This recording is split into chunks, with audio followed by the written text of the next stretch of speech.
Welcome back to VHS Tacos, everybody. Very special day today, October 1st, which means it's the start of spooky season.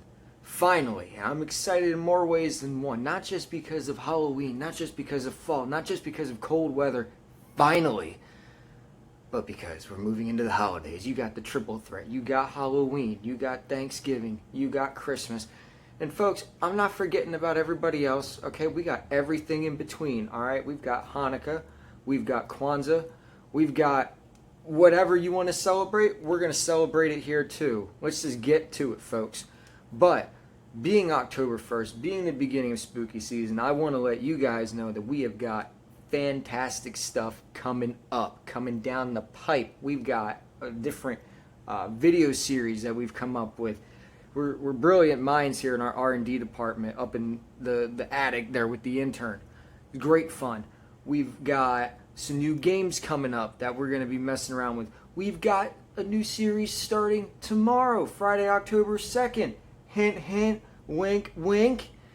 Tune in, find out. I'm excited. I know you'll be excited. But since we're here once again for the 12th time on October 1st, it's time for the top 5 spooky movies to watch via my recommendations for the month of Spooktober. We're going to start with number 5. We're going to go down. The Invisible Man. It's recent, it's new, but it's fantastic. I skipped this one in theaters. The wife, she wasn't all too fond of it based on the trailers. So, being the gentleman I am, I said, alright, that's fine.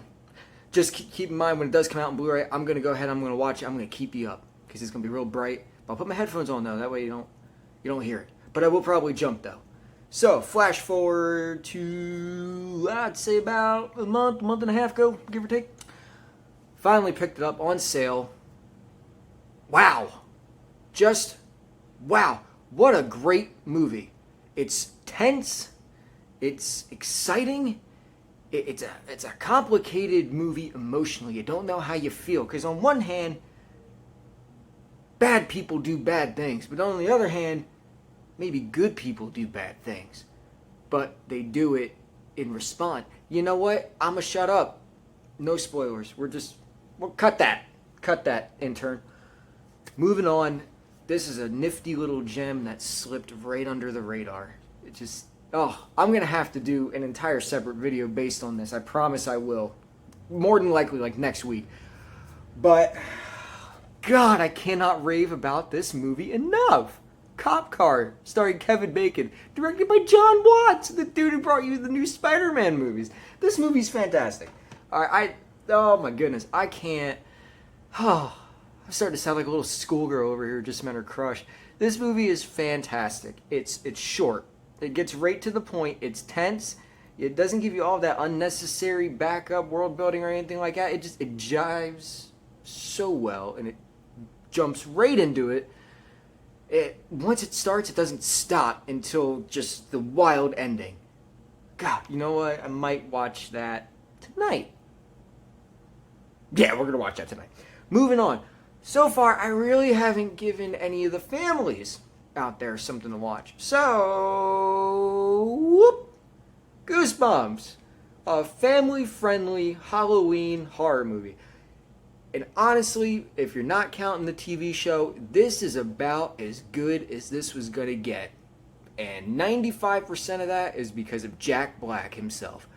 What a movie. You know, it's fun, it's exciting, it's adventurous, it's goofy, it's crazy, it's wild, it's out there. And then at the center of all that, right there in the center, you have Jack Black, who said, you know what? I'm going to just swing for the fences. And he killed it. He killed it just like he killed it in the last 2 Jumanji movies. So, for the families out there, go ahead, give it a watch. I don't recommend the other 2 for families unless you're that kind of family that doesn't mind sitting around with some 5-year-olds, watching some people get stabby and shotty, but that's neither here nor there. Moving on, it wouldn't be Halloween in the month of Spooktober without, Halloween, the original. Now, don't get me wrong. The one from 2018, the official, there's some bunny ears going there, the official sequel, there's nothing wrong with it. It's a solid movie. I've got a pretty large major complaint about it, which we can discuss in another video in a week or so. But you can't top the original. The thing was made on a shoestring budget. Jamie Lee Curtis gives just a career genre-defining performance.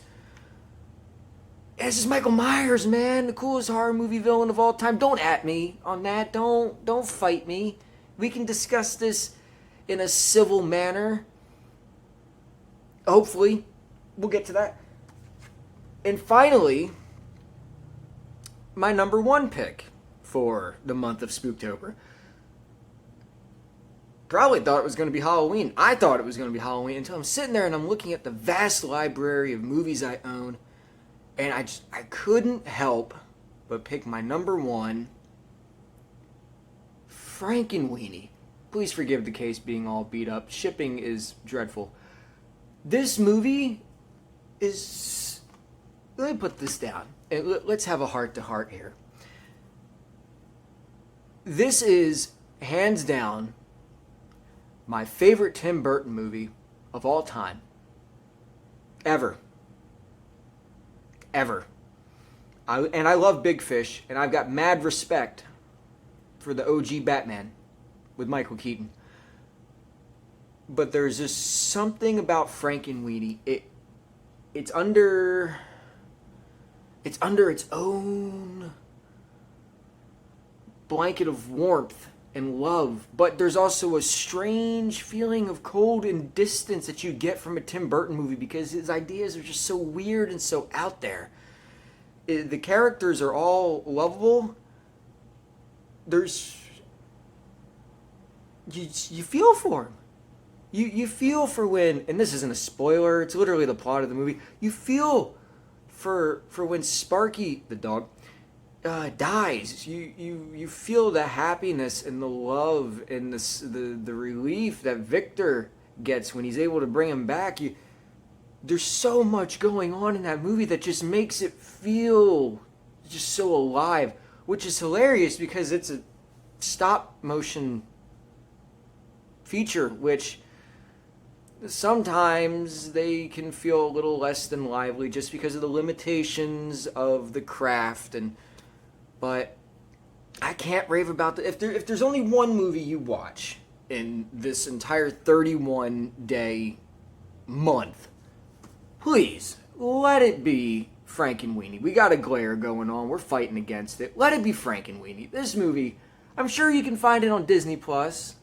You know, if you don't have it, borrow with friends. It's like Netflix. There's only one subscription out there. Everybody just borrows that one. This movie's incredible. And it's great for adults. It's great for kids. It's great for Tim Burton fans. It's great for Winona Ryder fans. All right, I guess. That sounded weird. I don't know. It stays. The movie's awesome. This is the best Tim Burton has been since Big Fish. If you don't know what that is, trust me, we will rave about that and talk about that enough until the end of time itself. So, just to reiterate, folks, if you're looking for something to watch this Spooktober, we got you covered, okay? You got no shortage. You can thank us later. So that's that. That's your top 5 movies to watch this Spooktober. Remember, folks, drop a like, do a subscribe, follow us on Instagram, follow us on Twitter. It's all the same. It's all VHS Tacos. We're everywhere. Remember, we gotta feed that attic intern. And if you guys don't like, follow, and subscribe us, I can't feed them. I mean, I'm eating fine. You know, I'm good. I'm healthy. The wife's healthy. The attic intern, no. Poor guy. He's just getting scraps at this point. It'd be nice to give him like a full meal. I don't think he's even seen one of those in better half of a decade. So remember, keep it locked into VHS Tacos. Like, comment, subscribe. Yeah, I know I just said it. I said it again. And we will see you guys very shortly. And by very shortly, probably tomorrow. Hint, hint, wink, wink. See ya.